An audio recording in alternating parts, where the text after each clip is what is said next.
Hello. Thank you all for being here today. And thank you to all those who are on Zoom with us. My name is George Nasra. I'm the Associate Chair of Adult Ambulatory Psychiatry in the department.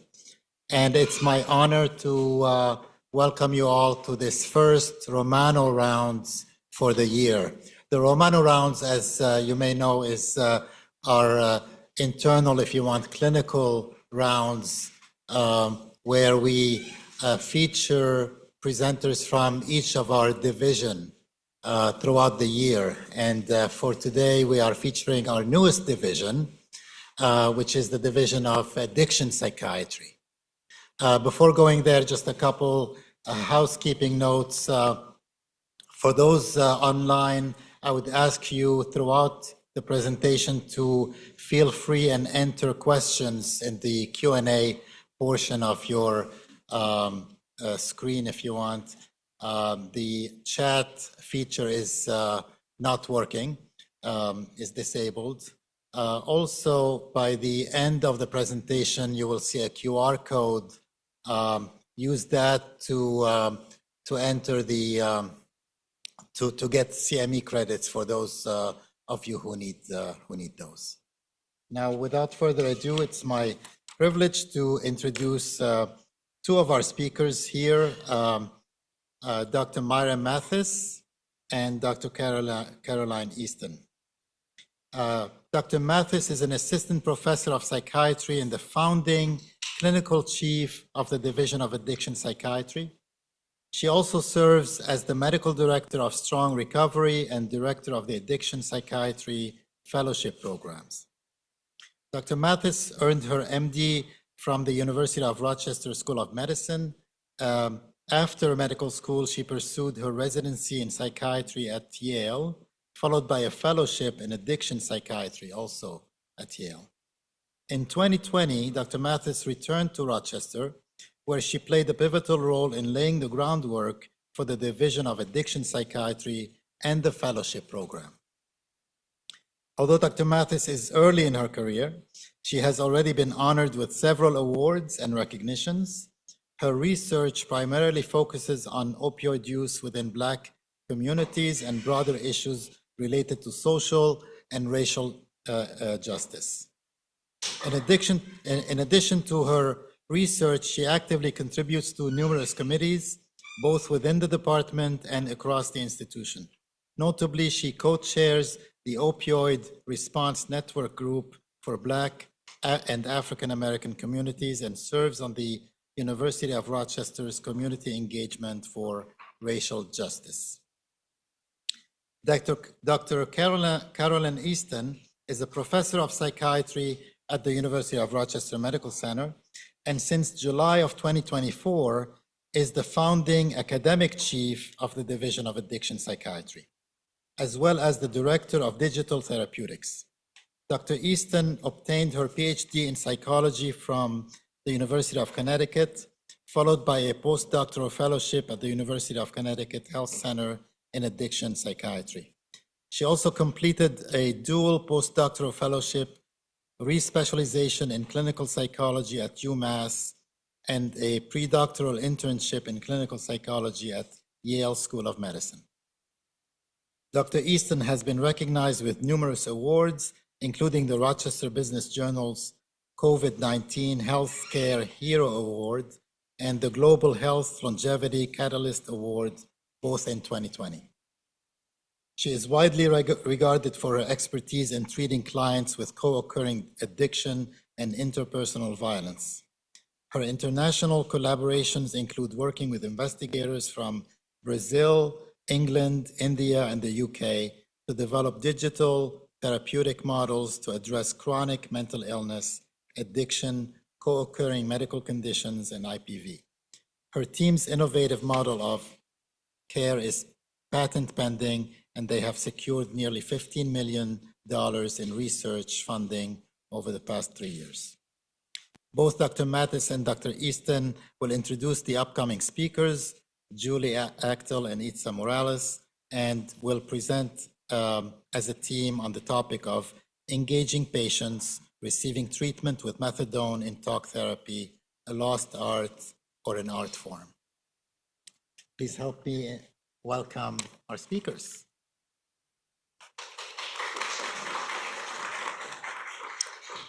Thank you, George, for those kind words, and also want to have thanks to Dr. Lee, Ben Lee, who helped develop this division that started this July 1. So to get started, we just want to introduce ourselves and really introduce this new division before the focus of our presentation, which will be led by Julie and Itza, talking about some clinical innovations. So who are we? The Division of Addiction Psychiatry really is an outgrowth of the strength of clinical services that we have been delivering within this department for over 50 years. Currently, our clinical services include 4 individual programs, including our general adult outpatient substance use disorder treatment program, our adolescent and young adult program, and our consultative program with primary care and other outpatient medical offices called Substance Use Disorder in Primary Care, or SUDPC, along with our opioid treatment program, which is the federal designation and federally regulated program that allows for the prescription and delivery of methadone to patients with an opioid use disorder. And the opioid treatment program and innovations within that patient population will be the focus of the upcoming talk. In addition to our clinical services, we have integrated a variety of education and training opportunities across multiple disciplines. First, we'd like to highlight the Warner Certificate Program, which many members of our department, many staff members of our department have been able to take advantage of, allowing for individuals who have a master's or post-baccalaureate degree of some kind to obtain additional certification and education specifically related to substance use disorder treatment. That program is spearheaded and developed by our co-director of operations, Julie Achtyl, and is in its first official year after a successful pilot year and is expanded and growing. In addition to the Warner Certificate Program, we have other opportunities for individuals who are interested in health and human services fields, including bachelor's and master's level internship programs through partnerships with Brockport, SUNY Brockport, the Warner School, and St. John Fisher. We have also opened up opportunities for our LMFT interns, and we have doctoral counseling internships for individuals in the Warner doctoral counseling program at Warner. Moving on to some of our medical specialty education and training opportunities.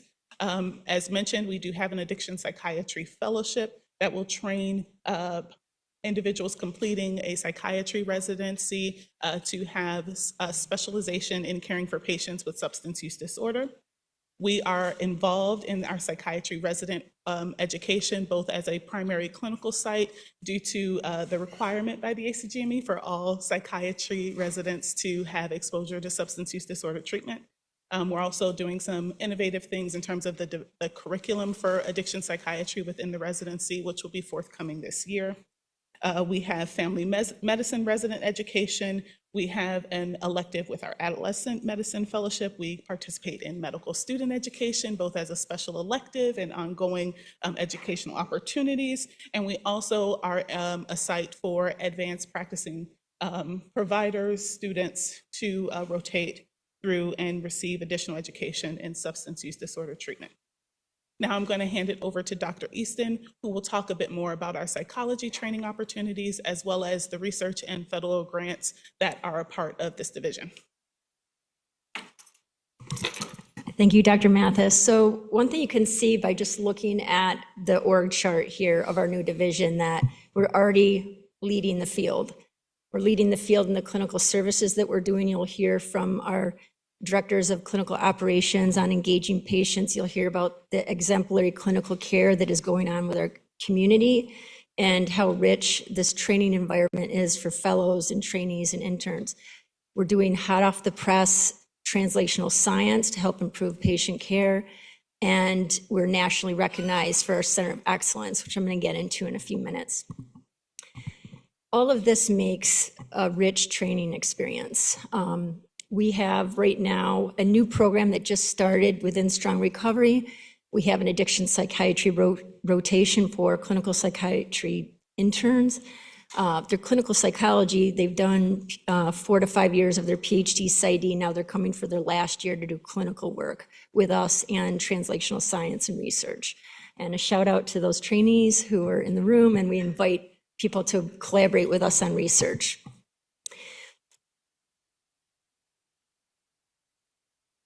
Okay, so I'll go back a slide. So I'll just say that in terms of the research grant, we have multi-millions already in different grants, from NIH, the HRSA, to training grants, to criminal justice grants. We have the Center of Excellence grant alone has about, leading up to this year, 30 million in grants, and some of that team is here. Dr. Basewicz, who's a key leader, and Dr. Lee Ashfrion and Alex Barrett.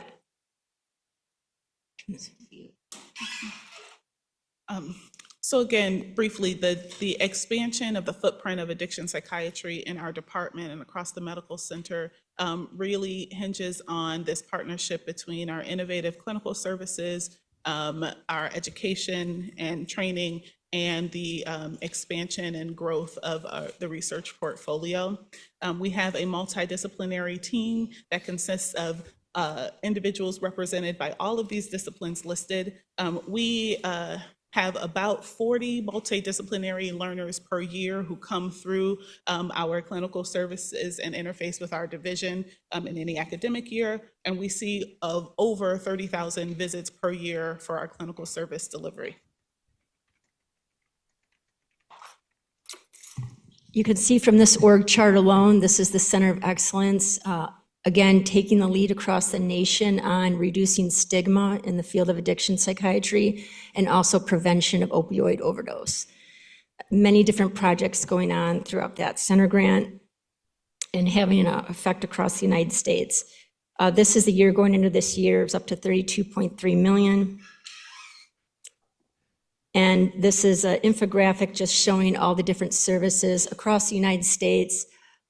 Different rural regions are connecting to the services that the Center of Excellence grant has, prevention strategies and materials to help prevent stigma and prevent substance use overdoses. Our diverse research portfolios randomized clinical trials with the National Institute of Health. So there's a number of our faculty, research faculty, that have NIH grants where we're using digital therapeutics, such as an avatar-assisted CBT platform on iPads. We have Dr. Lee Ashfrion is doing work with VR headsets and virtual reality within a clinic setting. We have Department of Defense grants with interactive digital tools, HRSA training grants, other rural training grants, and Safe Court grant. So we, through our training excellence and our innovation, we have this translational research opportunities for our trainees.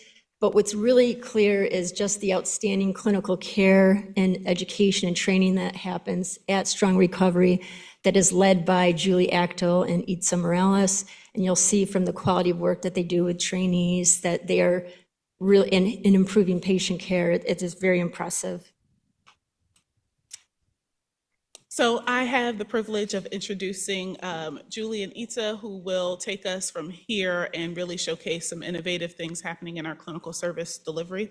And before I read their official bios, I just want to say what a privilege it is for me personally to have a team that has such depth of expertise in the delivery of substance use disorder treatment. Julie and Itza have been at Strong Recovery for some time, and I don't want to age all of us, so I won't number the years, but they have really helped to build and expand our clinical services to what we see today. Each of them has played a critical role in the expansion of our clinical services, in the education and training of our clinical staff, and it is a part of their sort of ingenuity and their innovative spirit that really creates the environment that we have at Strong Recovery. And so I'm very grateful for their leadership and their ongoing contributions to our work. Julie Achtyl is the co-director of operations and the director of counseling education at Strong Recovery, and she is the division chief for the CASAC discipline for the University of Rochester Department of Psychiatry. She has primary oversight over our adolescent and young adult clinic and the adult chemical dependency clinic, or our general outpatient substance use disorder clinic. She also oversees training and education for the counseling discipline, and she oversees our CCBHC services, the Certified Community Behavioral Health Clinic Outreach Team. She is a licensed mental health counselor, a credentialed alcoholism and substance abuse counselor, a CASAC, a nationally certified counselor, and approved clinical supervisor. She became a New York State certified trainer in clinical supervision foundations 2 in 2017 and has trained hundreds of supervisors across the state. Her expertise in supervision and clinical service delivery, particularly in the field of substance use disorder, has really made her a leader in this region and across the state. She blends a passion for counseling, clinical supervision, leadership, and teaching through training professionals and mentoring our clinical staff. Again, she is pursuing a PhD in counseling and counseling education at the Warner School. And as mentioned before, she developed our Warner Certificate program and is the lead educator for that program. Itza Morales is a graduate of the University of Rochester, receiving her bachelor's at our undergraduate institution and Simon School of Business. She is a native of Puerto Rico and has over 30 years of experience working in the fields of mental health and substance use disorders. She has had many roles that include collaborating with research partnerships, direct patient care, and administrative leadership. She's the co-director of operations for Strong Recovery in the Addiction Psychiatry Division. She is the sponsor for our opioid treatment program, and she is also the department wellness officer and a pilot project lead for one of the Recovery Center of Excellence projects that Dr. Easton mentioned earlier. Itza did give us a number and has been at Strong Recovery since 2008. She has spearheaded the development of our Sobriedad Fuerte program, which provides Spanish-speaking services to monolingual Spanish-speaking individuals. That program has been responsible in us being able to have over 20% of our patient population in our opioid treatment program be Spanish-speaking individuals. So thank you to Julie and Itza for their leadership, and welcome them as they present.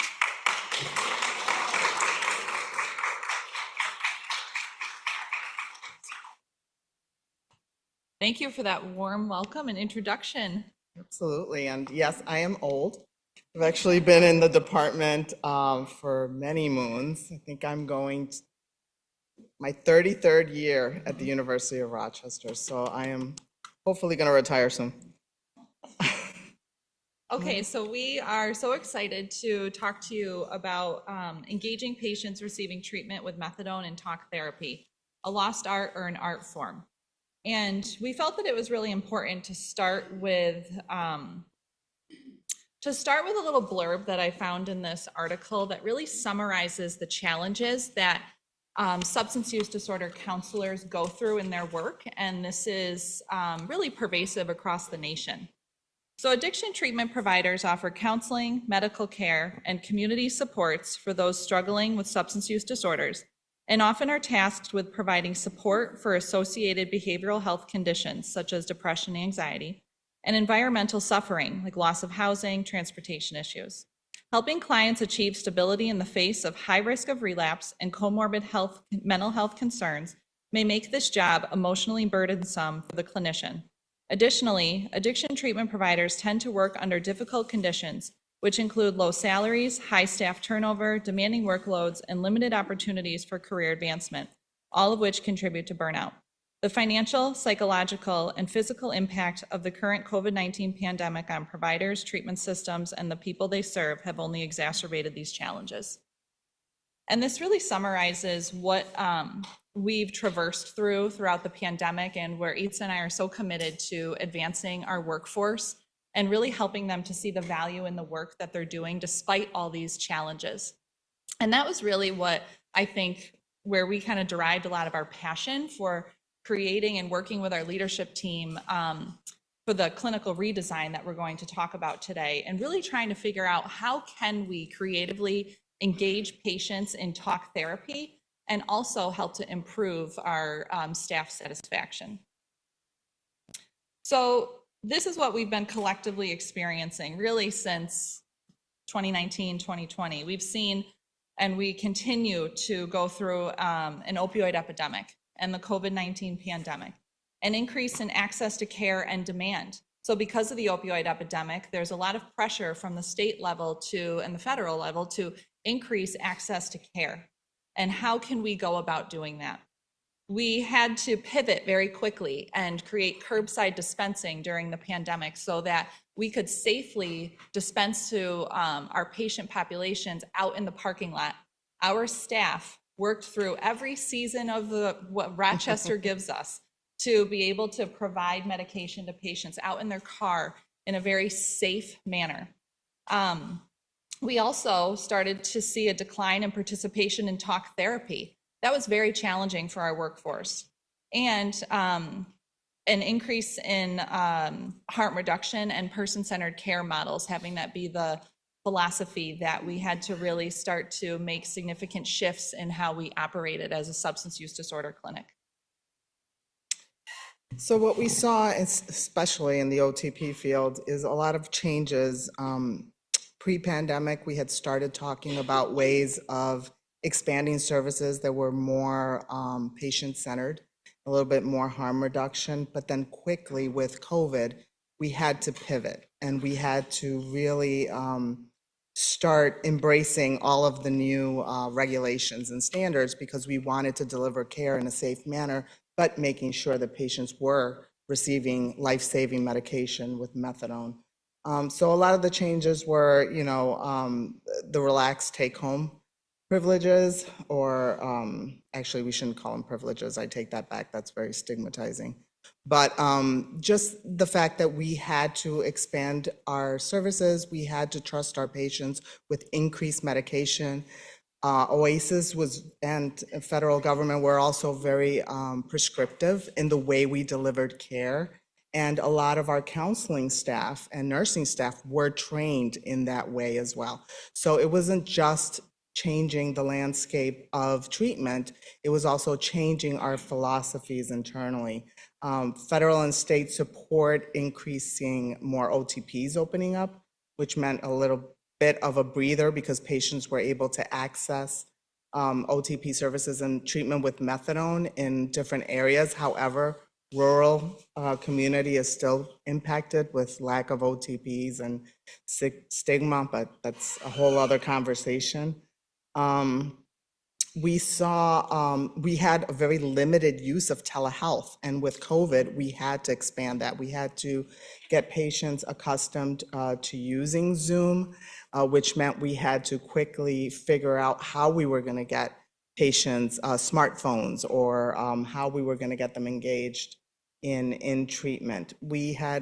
People were picking up their meds, but they weren't coming for individual sessions, and they weren't participating in groups either. We actually had to table our groups for maybe 6 weeks, a month and a half, before we were able to figure out how to do groups. So this was very disruptive at Strong Recovery, but also on a national level with increases in overdoses and opioid and other drugs use. Is it this one? Yep.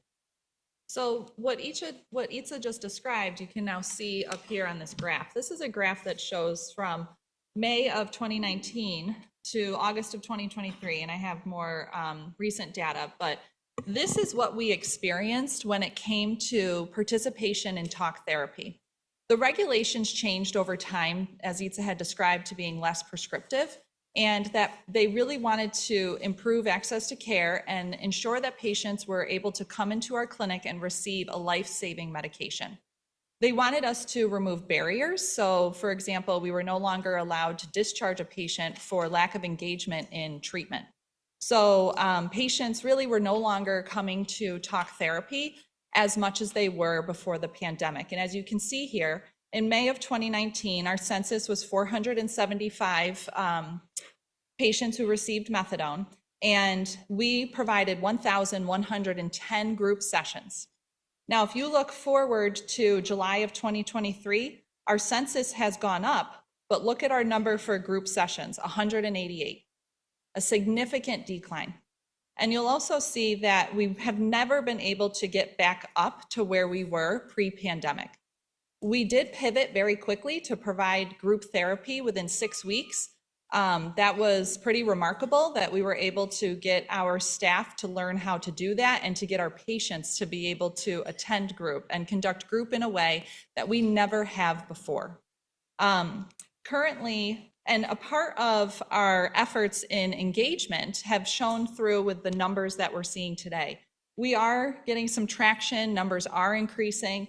I'm very pleased to report that in April of 2024, we had 893 individual sessions. That's the highest we've ever had in years. Groups, we're still working on getting more attendance to groups, very creative ways to do that. But I want to really shout out to our incredible clinical team, our support staff team, everyone that contributes to patients attending and engaging them in group therapy and individual sessions, because it is showing. Our numbers are increasing again, despite the fact that it's really now voluntary to come to talk therapy, which shows the skills and the dedication and the passion that our staff have for providing this type of therapy. So how does this significant decline in attendance to talk therapy impact our field and us? Well, first of all, financially, and then counselor growth and development. How do we continue to encourage and empower our staff to remain in the substance use field when their role might be changing significantly? They're providing less therapy and providing more time spent on administrative tasks, at which we will get into. Group therapy has always been the gold standard for patients who receive substance use disorder treatment. And now they're coming to this gold standard of treatment, which has been researched over and over again, much less. So what does that mean for our patients? When you think about community and you think about learning from other patients about that, you feel less alone, this feeling of universality. There are other people that share what I have gone through, and that is very powerful. We had a therapist once who left, and the reason that she left was she said, I know this is an important part of the job, but I feel like my time is spent too much doing case management tasks as opposed to sitting with my clients and providing therapy. So that was a reason that she had left during the pandemic, and just an overall administrative task burden. So this is a survey that was conducted in 2023 from the National Council for Mental Wellbeing. 750 mental health and substance use disorder counselors were surveyed across the nation. And this really helped me. I was very profound when I first read this. It made me feel a lot less alone, that it's not just strong recovery. Like, this is something that's happening across the nation. That mental health and SUD employees spend a majority of their time on administrative tasks. And what can we do to really reduce the burden and improve staff satisfaction? So you'll see here that 17% of respondents indicated that they felt they spent 76 to 100% of their time on administrative tasks. To me, that is a symptom of a larger problem that needs to be addressed and needs to be improved across the board. This is just another response from some of the questions on that survey. The amount of time I spend on administrative tasks takes away from time I could be directly supporting clients. You'll see that 23% agreed strongly. Most of the administrative work I am required to do feels unnecessary. 14% agree strongly. All right, so I'm going to take a little bit of time just to talk about the evolution in the world of opiate treatment programs. We need to meet somewhere in the middle, right, is what everybody collectively has been saying, because there was, the pendulum swung to the give patients all of the medication. They don't really have to come to services, individual sessions or group sessions, which meant we had to really retrain our staff in the way that they thought. And I talked about this a little earlier. We still believe very strongly that this is the gold standard. So how do we increase patient participation in an era where everybody's telling them they don't really have to come in? We also know that a lot of our patients also said they felt really uncomfortable not coming into the clinic as frequently or not having stricter guidelines. They felt isolated. So that's why we worked very hard to get people back in. Professionals, our nursing staff, medical staff, our counselors, we are all, leadership, we're all very concerned about patient safety. How are they managing their medications appropriately? Is there an increase in diversion, et cetera? So there's a lot of burden of responsibility. And also, even though we don't talk about it a lot, there has been some indications that there has been increase in overdoses with related to methadone. Is it that we're giving patients more methadone and they're using it inappropriately? Maybe, but a lot of times it's patients that are not being prescribed methadone that are somehow getting a hold of other people's prescribed medication and overdosing. So it's all of those things in combination. Really, it's a lot. It's a lot for us to think of on a daily basis. It also impacts overdose deaths, and overdoses period, but especially the deaths really impact our counseling staff and our medical staff. A lot of times what we've seen is there's inadequate training and education on standards for substance use disorder counselors. There's also a discrepancy between hospital-based programs and community-based OTPs that don't have the privilege of having the additional medical staff and psychiatric staff that can help us navigate some of this. But here in the hospital, we also have the investigative process associated with overdoses, and that is a burden on counseling staff that sometimes feel like, what did I miss? What did I do wrong? So they're already feeling a certain kind of way that they've experienced this loss of a patient, but now you have other eyes looking into the chart and what if I am accused of doing something or missing something? By the way, not that we have ever done that with any of our patients, and our counseling staff, we offer a lot of support around this because we recognize that it is a loss and it is traumatizing. So how do we engage staff wellness and also try to navigate the regulatory burdens? So what did we decide to do last year? We wanted, our goal was basically to marry staff satisfaction, but also increase patient engagement, which, by the way, increasing patient engagement also increases staff satisfaction because they feel that they're actually doing what they've been trained to do. Let's see. So we decided to do a clinical redesign. And am I infringing on your? No, this is you. This is all me. You let me know when it's your turn. Yep. We've modified this presentation a couple of times, so I need cues. But anyway, we engaged on a clinical redesign. We said, okay, how do we increase staff satisfaction as well as patient engagement and make everybody happier and more motivated? So what did we do? I'm just gonna skip over this, but we used the lean process. And for those of you that have ever participated in lean here at URMC, it was a great program. They would assign somebody to kind of mentor you in the process. Julie and I both are lean practitioners, so we used our skills to try to implement some of this in our clinic. So we gathered all of our stakeholders, we documented the process, we surveyed staff, we surveyed patients, and then we had some just do it items. So some things that we could just quickly implement versus things that were a larger system. So we met with our counseling staff late last summer, and basically what we wanted them is to identify from their caseload to differentiate active versus inactive patients.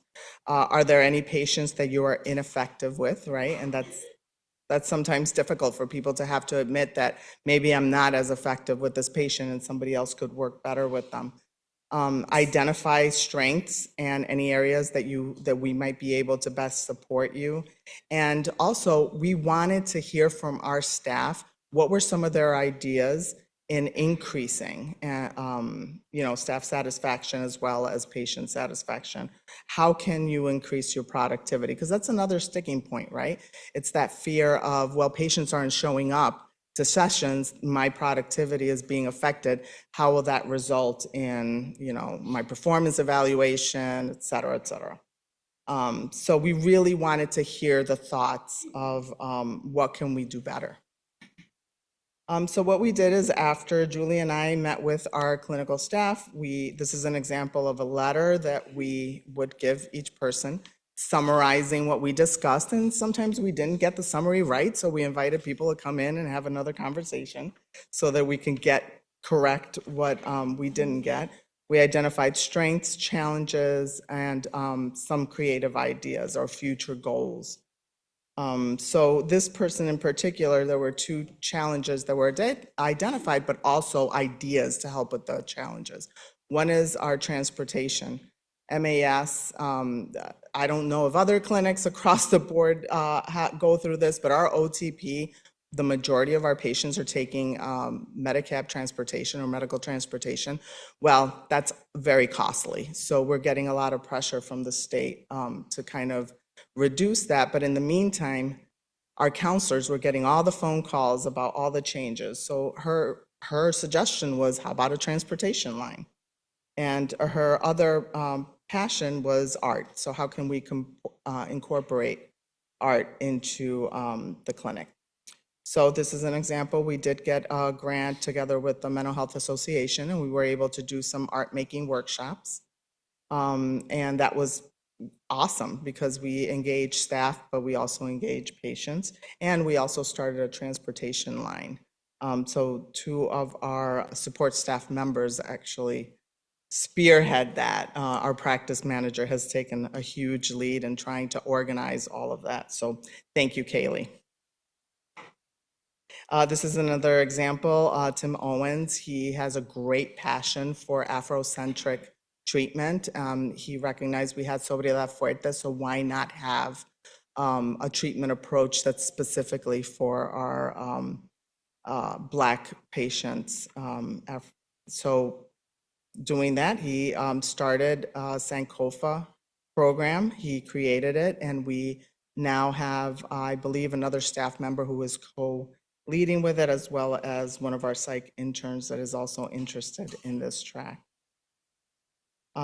He also talked about counselors offering office hours. So instead of having regularly scheduled sessions that patients weren't making, just be available in the milieu so that if a patient has a need, you can actually meet with them. So they kind of had a blank schedule, and he would go and put them in the schedule in real time. So yeah, that's all I have to say about that. Peer engagement. Yes, so we have a wonderful peer workforce at Strong Recovery, and our peers are very skilled with engaging our patients. Some ideas that they've come up with is the peer lounge. So they will do shifts in the milieu, and the milieu is when we have the largest number of our patients coming through our lobby, and a really great opportunity to engage them. They set out a table, hand out their cards and a flyer, they'll chat with patients. It's really always about that conversation of trying to engage patients. There's a movement group, create recovery group, 12-step group. They do Narcan trainings. We have our wellness fair next Friday for our patients. We have 30 vendors coming in from around the community. It's going to be a wonderful event. And they're also a part of the medical director's residence introduction to psychiatry. They do a panel discussion. And Dr. Mathis always remarks on how the residents appreciate this opportunity to learn more from someone that who is a person with lived experience. Furthermore, these are all the different, and there's even more now, but this is just some of the organizations that came to Strong Recovery to help with our patient engagement, and our peers were instrumental in securing the different entities coming into Strong Recovery. Lifeline was a huge one. Lifeline has been really, they've been a staple in our clinic since the pandemic. They come often, and they will provide cell phones to our patients so that our patients were able to participate in telehealth. And you'll see the rest of them on here. I don't need to go through all of them, but it's really wonderful to have these organizations come into our clinic. Instead of trying to encourage our patients to go to them, we will have them come right to us to improve engagement. So this was a huge part of our clinical redesign. We surveyed our staff and we surveyed our patients. These are all the questions that we asked our staff. And we had 30 counselors respond and 15 nursing providers and support staff respond. I just took out a couple of the questions and the data that we had. So this one question, would you be open to changing the team structure? Historically at Strong Recovery, we've had very specific teams with specific skills. So for example, our co-occurring disorders team. And we talked a lot at length and we asked everyone and we talked to the leadership team, what do you think would happen if we restructured? And we found out that the majority of people were okay with this idea. And we have since changed our structure up so that there is a better disbursement of skills across the various teams. It's not just specific to certain skills now. And it really, it helps to distribute our patients that have co-occurring disorders and also improve clinical skills. Because if we have someone that's skilled in co-occurring work and they're sitting on each team, they can help with skill building, like in treatment team meetings, for example. And then also we had to look at our patients aren't engaging in treatment as much anymore. Are there staff that are really skilled in engagement? Maybe they're really skilled in motivational interviewing. This is something we're still going to be looking at, but maybe we create a role where the person's primary responsibility is specifically to engage patients into treatment. This is our patient survey. For our patients, we had 326 patients complete this survey, which we were really pleased with. And also, this patient survey was run by some of our patients in our patient advisory council. They approved this survey. They gave us suggestions about it. And this, again, is just more data. We wanted to know, do you attend individual sessions? Do you attend group? If you're not attending group, why? What topics would interest you? If maybe we don't have them right now, but let's figure out how we can. What services would be helpful to you that you haven't used yet? Others, like I have a good connection with my primary counselor, ask questions about engaging with peers. And then I like this one, the biggest challenge I have in treatment. It seemed that the biggest challenge was motivation. So maybe what that means is we have to take a good look at how comfortable and confident and competent do our staff feel in motivational interviewing. Maybe we really need to be increasing the amount of training that we're offering with motivational interviewing, because maybe that can help to improve now that we have this data here. And then other reasons like stigma and transportation that we've been addressing and so forth. Our patient advisory council, this is comprised of patients that are very committed to the betterment of strong recovery. And they serve on a council that is led by our peer, Abby Walker. And they go to the peer lounge, they hand out xylazine and fentanyl test strips. They talk about access to Narcan. They are cheerleaders for attendance, just really role models for our patients. All right, so another creative idea was from one of our longest staff members, Charles Brown. He's just an amazing human being and always so creative. He's entering his 35th year at Strong Recovery, and he's always thinking outside the box. So this patient ambassador program was created by him, and it was basically to, first of all, encourage maybe patients that were engaging well to actively participate in co-facilitating some of the groups, as well as mentoring other patients that maybe were newer to treatment and help get them engaged in treatment. So it's not a peer role, but it's kind of like an informal mentorship role that he created. And by the way, he says that working is his ministry at Strong Recovery, so he refuses to retire. And so we dedicated a group room to Mr. Brown in honor of all of his work at Strong Recovery. So this is just an example of how he engages patients. He assigns them homework, and believe it or not, they actually complete the homework. They bring it in, he discusses it, he reviews it, and then he'll give them feedback. And a lot of the themes that come out of these he'll utilize in groups. So again, it's just an example of how they help each other. You know, patients will help the counselor encourages them to share how things are working for them. We also take into consideration staff wellness initiatives.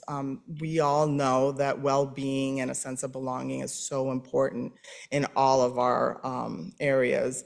At Strong Recovery, we actually started a wellness room right before the pandemic. It was like February before the pandemic.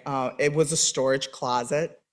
Julie helped with the decorations. She has a wonderful eye. But the Queen Anne chairs were left behind by our nurse manager, Ella Ross, who worked for us for over 30 years. So we repurposed the chairs. We put massage things that we bought at Amazon. People donated decorations. We bought some stuff. So it didn't take a lot of money, but it was great. People were able to go in there. They could take their breaks. We have a sound machine. We have candles, all of the things. So I highly encourage it if you're interested in a wellness room, talk to us. But also we have staff members that lead weekly meditations. We have an annual staff wellness outing, which by the way, this year we were rained out. So if you've taken a look at the Engel report, the newsletter, you'll see our shenanigans and how we kind of course corrected for our outing. We have B-Dotty, which is the best day of the year, and it's a day during the holidays where we sponsor a management breakfast. We cook breakfast for our staff, and we also invite them to have themes and costumes and performances. So we do a lot of shenanigans, and we have a lot of fun at Strong Recovery. We have a holding space committee, which is amazing because it really is, again, peers, other counselors, and staff gathering and offering additional support to our staff who is struggling maybe with a patient loss or an overdose or whatever they need support with. We try to do a lot of morale building activities, and we have had one successful retreat last year, and this year the Addiction Psychiatry Division will be together in a retreat September 27th. So we hope that will also help build our team to make us stronger than ever. I mean, we're amazing. So here's a picture of the not rained out staff wellness outing. Again, I encourage everybody to just, and this is an example of our retreat from 2023? I think so, yeah. 2022? I don't know. I lose track of time. And there we are. That's B-Dotty last year. Okay. So we are going to show a patient videos just to end our presentation. We want to thank all of you for being here and all of those watching us via Zoom. Did you get it? I'm trying, but I can't find the thing they told me to. Where's our technical friend?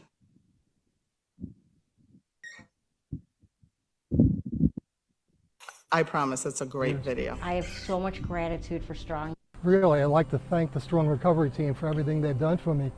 If it wasn't for them, I wouldn't be around right now. With their support, I've made very large strides in the past 2 years. I have so much gratitude for Strong because I wouldn't be here. They work together as a team, and that's what did it for me, is they were able to help me individually and my needs individually. They genuinely care about like all of us. I can really tell the effort that they put in, and their work has benefited my recovery journey. Me han ayudado día a día, paso tras paso. Gracias porque Strong Recovery y todo su personal me han ayudado desde el día primero. Desde que yo empecé aquí, ellos han estado conmigo. You know, for the people at Strong Recovery, I'm grateful for the support that I've gotten. I've seen good things happen to me over the time that I've been here. And I want to spread the message so more kids can get the help that I'm getting. I thank them for saving my life. I've been getting high for over 60 years. And now I'm clean, you know. I don't want to see no more drugs. I just want to enjoy the life I got left. It's a very non-judgmental program, so I felt very comfortable. And I was probably the most honest I've ever been about trying to recover. I started out with drinking every single day all the time, and I got like 35 days sober, which is huge. I never thought I was able to do that, and Strong Recovery helped me do that, and I really appreciate them.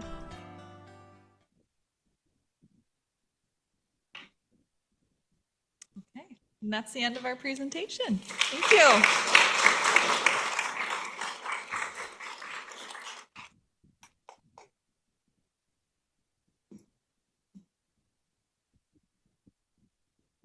So we will take some questions.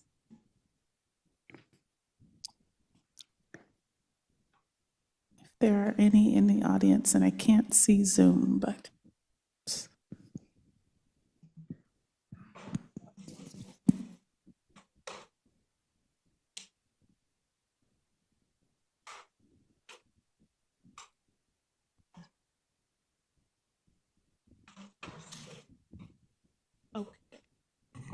So I do see one question in the chat. Overall, what percentage of program participants achieve and sustain, quote, sobriety? I can start in answering this question, and then I will pitch it over to Julie and Itza for any additional thoughts. So this is a really great question, and it gets at one of the themes that Julie and Itza highlighted, which is a shift in the philosophy around substance use disorder treatment from an abstinence-based model to what is more of a harm reduction model that includes other metrics of health and well-being. And so traditionally, in the earlier phases of substance use disorder treatment, there was a requirement for total abstinence from substances as a marker of success. And both in terms of patient experience, but also research has shown us that there can be multiple markers of success for an individual patient, and we want to identify those patient-specific goals. And so successful completion of treatment for us is about whether or not a patient-specific goal has been achieved. For some patients, that includes abstinence, but for other patients, it means decreasing their use. It means using less harmful substances or using substances in a less harmful way. So for someone who has intravenous drug use, they may change routes of administration that are less harmful or decrease the amount of substance use. They may want to engage in medications for substance use disorder treatment. They may have goals around getting back to work or going back to school. And so we think about those patient-specific and identified goals to help us identify what successful completion of treatment looks like. The only thing I want to add, Dr. Mathis stated that so eloquently, is that the shift in thinking also came with our clinicians, because we shifted from what's the counselor's goal for the patient, and more now really trying to understand and embrace what the patient's goal is for themselves. And that was a shift in our philosophy and how we provided care. I have a question. Can you say a little bit more about your peer program? Do you use certified peers or a combination? And do you provide certification in the program yourself? So our peers, they are required to have the SERPA-P or the SERPA certification, which is credentialed, can't remember the exact, Recovery Peer Advocate, thank you. And so we do not provide credentialing ourselves, but we are closely connected to the Recovery Coach University that does that programming. What we now are offering is a more nuanced supervision of peers. Our outreach supervisor was recently trained in the supervision of peers through Recovery Coach University, which is now becoming like a state standard, like the gold standard. So that is tremendously helpful for our peer workforce, because it's very important that peers are supervised in a way that's different than how we might supervise our counselors.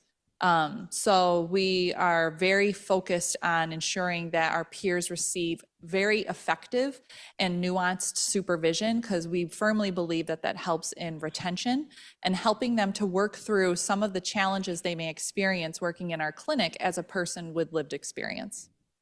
You're welcome. Any other questions in person? Just double checking Zoom. There are first just a few shout outs. Thank you for captioning the video. So thank you to the team who made sure we had captioning on our video as an inclusive way of communicating. Shout outs for the outstanding work and the love that you all have for the work that you're doing. And a request about sharing the patient survey or the way in which we did the survey so that other programs can model something similar to help them with other quality improvement work. Absolutely. Just reach out. We'd be more than happy to do that. Thank you so much. Thank you again. All right. Thank you all. Oh, wait, I see. Do we have time? We do. One more question.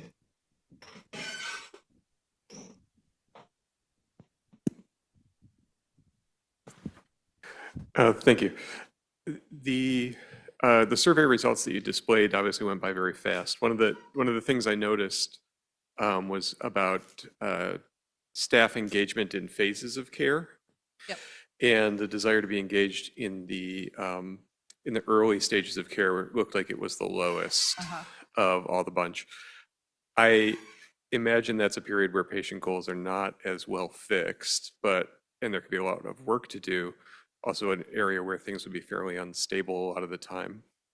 I think we've recently been graced with some additional flexibility in how patients come into, in particular, methadone programs from government regulators. And I was wondering if you could just elaborate on what the thinking is within the program around what might happen around the intake process and initial engagement to really help solidify people in treatment. Tag, I'm it. She oversees our intake.